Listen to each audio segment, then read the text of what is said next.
ইমাম ইবনে কাসির রাহমাতুল্লাহ আলাইহি নিজের কিতাব তাফসীর ইবনে কাসিরের মধ্যে সহিহ সনদে হাদিস লিখেছেন। হযরতে হুযায়ফা বিন ইয়ামান নবী পাকের সাহাবী বর্ণনা করছেন। কি বর্ণনা করছেন? আল্লাহর নবী বলেছেন, আমাকে কিছু লোকের ভয় আছে, তারা বের হবে আমার উম্মতের প্রতি শিরকের ফতোয়া দিয়ে তাদেরকে হত্যা করবে। নবী পাককে হযরতে হুযায়ফা বিন ইয়ামান বলছেন, ইয়া রাসূলুল্লাহ, সত্যি কি আপনার উম্মত শিরকে লিপ্ত হয়ে যাবে? রাসূল পাক সাল্লাল্লাহু আলাইহি সাল্লাম বলছেন, না, আর যাদের প্রতি শিরকের ফতোয়া দিবে তারা মুসলমান থাকবে, যারা শিরকের ফতোয়া দিবে তারা নিজেই মুশরিক থাকবে। তো ওয়াহাবির আকীদা শিরকে ভরা, কুফরিতে ভরা, আর ফতোয়া মারছে আমাদের উপরে। চিন্তা করছেন বাবা? এদের নামাজে গরুর শরণ আসলে নামাজ হয়ে যায়, নবীর শরণ আসলে নামাজ হয় না। তো আসসালামু আলাইকা আইয়ুহান নবী যখন বলবে, ওর বাবার শরণ আসবে?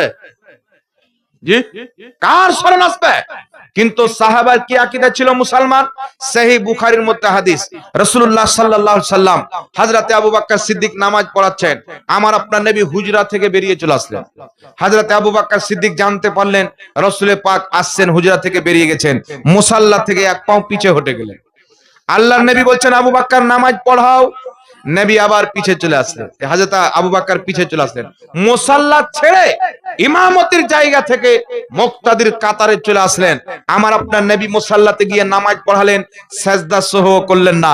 নবী জিজ্ঞাসা করছেন, আবু বকর, তোমাকে যে নামাজ পড়াতে বললাম কেন পড়ালে না?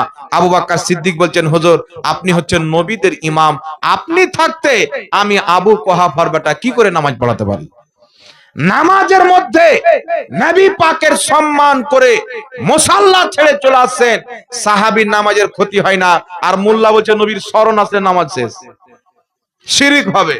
চিন্তা করছেন বাবা? এইগুলো হচ্ছে তাদের আমাদের মধ্যে তফাৎ। মনে রাখবেন মুসলমান, আমি যদি পাপী হয়ে মারা যাই, গুনাহগার হয়ে মারা যাই, পাপী হয়ে মারা যাই, রাসূল পাক বলেছেন ইবনে মাজাহ শরীফের মধ্যে সহিহ হাদিস, রাসূল পাক বলছেন, শাফাআতি লি আহলিল কাবাইর মিন উম্মতি, আমার শাফাত আমার উম্মতের বড় বড় পাপীদের জন্য, যারা বড় বড় পাপ করে মারা গেছেন কিন্তু আমার ব্যাপারে ধারণা ঠিক ছিল, আমাকে মহব্বত করেছেন, তাদের অন্তরে যদি রায়ের দানা পরিমাণে ঈমান থাকে, রাসূল বলছেন যত বড় পাপী হোক আমি তার শাফাত করে জান্নাতে নিয়ে যাব। তো পাপী হয়ে মরে গেলে জান্নাত পাবেন, কিন্তু নবী মুস্তাফার গুস্তাখ ওয়াহাবী হয়ে মরলে চিরকাল জাহান্নামে থাকবে, জান্নাতের খোঁজ পর্যন্ত পাবে না। মুসলমান জাহান্নামীদের দুই প্রকার, একটা হচ্ছে খুলুদ ফিন্নার, একটা হচ্ছে দুখুল ফিন্নার। একটা চিরস্থায়ী জাহান্নামী, একটা হচ্ছে অস্থায়ী জাহান্নামী।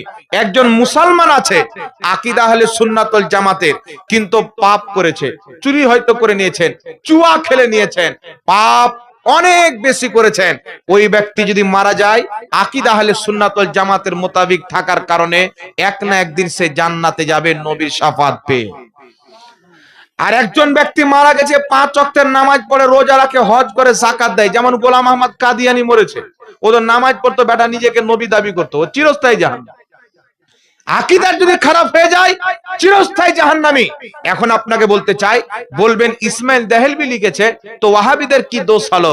এই বাবা, ইসমাইল দেহলভী লিখেছেন, কিন্তু ইসমাইল দেহলভীকে তারা নিজের ইমাম মনে করে। আমরা আলা হযরত বললে এদের পেটে ব্যথা হয়ে যায়, যে নবীকে আলা হযরত বলা হয় না, ওদের মৌলবীকে আলা হযরত বলে। এটা জেহালত, জাহিলদের প্রশ্ন বাবা। আল্লাহ কুরআন পাকে একাধিক জায়গাতে বলেছেন, হে মুমিন, আমি তোমাদেরকে আলা করেছি। আলা মানে কি? উঁচু মাকাম দান করেছি, সম্মানিত করেছি। তো আলা হযরত মানে কি? উনার জামানার যত আলিম ছিলেন, উনি সবচাইতে বেশি জ্ঞানী ছিলেন, সবচাইতে বড় আলিম, তাই উনাকে আলা হযরত বলে বড় বড় ইমামগণ সম্বোধন করেছেন। আলা হযরত মানে বড় হুজুর। তো বড় হুজুর বলা কি নাজায়েজ আছে? এখন বলছেন নবীকে কেন বললা, তো তুই নবীকে বড় হুজুর বল। মানুষ বলবে গাধা হয়ে গেছে, বলবি কি বলবি না বাবা? ওয়াহাবী নিজের ইমাম ইবনে তাইমিয়া, যে ইবনে তাইমিয়াকে ইমাম ইবনে হাজার মক্কি ফাতাওয়া হাদিসিয়ার মধ্যে কাফিরের ফতোয়া দিয়েছেন, এই ইবনে তাইমিয়া কে তারা শাইখুল ইসলাম বলে। কি বলে? শাইখুল ইসলাম, ইসলামের শাইখ। এখন আমাদের পাল্টা প্রশ্ন হলো, ইসলামের শাইখ তোর বাপ কি করে হলো? ইসলামের শাইখ তো মুহাম্মদ রাসূলুল্লাহ। নবীকে কেন শাইখুল ইসলাম বলো না? ইবনে তাইমিয়াকে কেন শাইখুল ইসলাম বলে? তো নিজের বেলা মকমাক আর অন্যর বেলা ধক ধক নাকি বলে? আপনি দেহি সবকো মিঠি লাগতি হ্যায়, নিজের দই সবাইকে মিষ্টি লাগে, অন্যর দই আবার খাট্টা লাগে, তিতো লাগে। এই জন্য বিরাদরি ইসলাম এদের বিভ্রান্তিতে না পড়ে আমি বলতে চাই, যেইগুলো ভাই এদের বিভ্রান্তিতে পড়েছে, কিছু লোক আবার আছে এরা আবার কোন ইমামকে মানে না, এদের ইমাম হলো বিমল দাসের বেটা। বুঝতে পারছেন হযরত? এরা কোন ইমামকে মানে না, বলছে আবু হানিফা মানা চলবে না, ইমাম আজম আবু হানিফা চলবে না, ইমাম শাফি চলবে না, ইমাম মালিক চলবে না। ও বেটার খবর নেবেন তো সব কথা মানে বিমল দাসের বেটা। বিমল দাসের বেটা যদি বলে বউকে তালাক দিয়ে দাও, তালাক দিয়ে দিবে। তো ইমাম তারাও মানে, ইমাম আমরাও মানি। আমরা ইমামে আজম আবু হানিফা যিনি 5 লক্ষ হাদিসের হাফিজ, তিনাকে ইমাম মানি। আর এরা বিমল দাসের বেটা যে বাগদাদি কায়দা পড়তে জানে না, ও নিরেট জাহিলকে ইমাম মানে। এইরকম ভক্ত যদি কেউ দেখতে পান বিমল দাসের বেটার, একে চ্যালেঞ্জ করবেন যে আকীদার ব্যাপারে কখন বিমল দাসের বেটা বসবে, রেডি করো। হিম্মত যদি থাকে আকীদা নিয়ে বসো, আমরা প্রমাণ করব ওয়াহাবিদের আকীদা ইসলাম বিরোধী আকীদা। তাদের আকীদার মধ্যে কুফরি ভরা আছে, শিরক ভরা আছে। আর আহলে সুন্নাত ওয়াল জামাতের আকীদা হচ্ছে নবী এবং সাহাবা এবং সালাফদের দেওয়া আকীদা। মুসলমান কথা বুঝতে পারছেন কি পারেন না বাবা? এই জন্য কোরআন পাকের অপব্যাখ্যা করে মানুষের ঈমানকে ধ্বংস করতে চায়, এদের থেকে নিজের ঈমানকে বাঁচিয়ে রাখতে হবে। আর একটা কথা আপনাকে বলে দিই, এদের আবার আকীদা হলো কি জানেন? ইসলামের নবী থেকে নিয়ে নবী, সাহাবা, তাবাই, তাবা তাবাই, গস, কুতুব, আবদাল, আওতাল সবারই আকীদা হচ্ছে নবীর ওসিলা জায়েজ। বুঝতে পারলেন বাবা? সবারই আকীদা হলো নবীর ওসিলা জায়েজ। কিন্তু এই ওয়াহাবি মতবাদ এ নতুন ইসলাম চালু করতে চায়। আর সমাজের মধ্যে কিছু লোক আছে, দেখবেন মার্কেটে কিছু যুবক ছেলে আছে অন্ধভক্ত। একে দেখবেন বিরাট কোহলি যদি 3টা ছক্কা মেরে দেয় ক্রিকেটার, তো বিরাট কোহলির যেমন খোঁজ খোঁজ দাঁড়িয়ে আছে, এই যুবক আবার খোঁজ খোঁজ দাঁড়িয়ে রাখবে। বুঝতে পারছেন? একটা নতুন ফিল্ম বেরিয়েছিল এক জামানায়, ফিল্মটার নাম আমি ভুলে গেছি। তো মার্কেটে গিয়ে সব যুবক ছেলে মহিলা একটাই জিনিস খুঁজতো, পাগলু গঞ্জি আছে, পাগলু গঞ্জি আছে, মানে হিরো যেটা পড়ে নিবে এ অন্ধভক্ত, ওটাই বিশ্বাস করে নিবে। তো ওই রকম ভাবে এদের মধ্যে অন্ধবিশ্বাস আছে ওয়াহাবি মতবাদের মধ্যে। এদের মৌলবি যেটা বলে দিবে চোখ বন্ধ করে মানবে। কথা বুঝতে পারছেন বাবা? আর বলছে আমরা সহি হাদিস মান্যকারী, এমন এমন সহি হাদিস সামনে রেখে দেবার পাতলা পায়খানা বেরিয়ে যাবে। এ সহিহ হাদিস মানে না। মুসনাদে আহমদের মধ্যে সহিহ হাদিস, ওয়াইল ইবনে হুজুর বলছেন রাসূল পাক কারাআন নবী সাল্লাল্লাহু আলাইহি ওয়াসাল্লাম গায়রিল মাগদুবি আলাইহিম ওয়ালাদ-দাল্লিন ফাকালা আমিন খাফাদা বিহা সাওতাহু। ইমাম হযরতে ওয়াইল ইবনে হুজুর রাদিয়াল্লাহু তাআলা আনহু বলছেন আল্লাহর নবী নামাজে পাঠ করলেন ওয়ালাদ-দাল্লিন ফাকালা আমিন, তারপর আমিন বললেন, খাফাদা বিহা সাওতাহু আস্তে আমিন বললেন।